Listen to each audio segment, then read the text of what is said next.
ايش النصائح اللي تنصحها للناس اللي بتشخر وعندهم طيب، الموضوع اصبح متضخم؟ اول شيء الانسان يشوف حياته كيف ماشيه.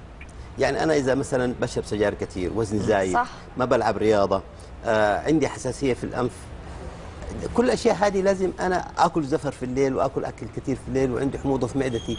اشياء بسيطه، ممكن تغيير بسيط في طبيعه الشخص اليوميه بتساعده ينزل وزنه شويه، يعالج الحساسيه، يحاول يتجنب مثلا ينام في مكيف بارد طول الليل، لانه مشكلتنا احنا عايشين في منطقه ملوثه بيئيا.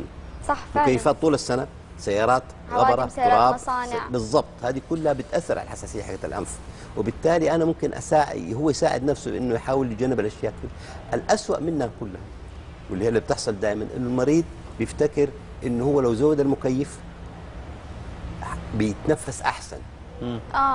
وهذه مشكله مرة خطيرة. كل الناس بيقولوا انا لو زود المكيف اتنفس احسن. ايش اللي بيحصل لما نزود المكيف؟ الهواء البارد يكون اكثر بروده، فبيحصل عندي بيصير خفيف، فيخش في انفي، بحسه انفي خفيف شويه. بس هذا اول الليل.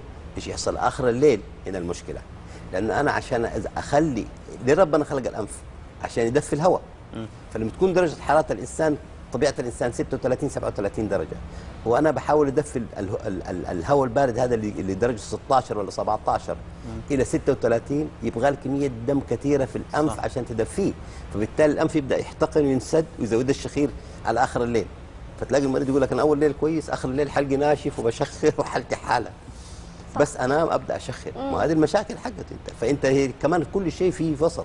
درجه حراره 22 23، اذا حس ان انا حران او حران اتغطى بحاجه خفيفه، بدل ما اتغطى ببطانيه واخرج مناخيري من البطانيه واخلي الهواء البارد يخش بس.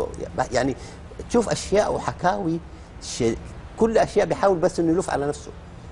غير طبيعه حياتك. صح. غير طبيعه حياتك. خفف السجاير، خفف وزنك، خفف من الغازيات، من الاحماض، خفف الاكل اللي في الليل، العب رياض، امشي. ما يحتاج طبعا. الواحد يقول لك طب يا اخي الدنيا حر وكيف امشي في الصيف؟ يا اخي في بيتك سيبه صغيره امشي فيها.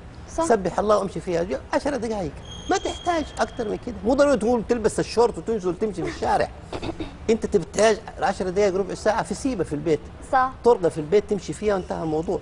خفف وزنك، اكلك في الليل احترس على اكلك، بلاش الغازيات والاشياء اللي زي الشطات يعني والاشياء. نعيش حياه صحيه. بالضبط. انا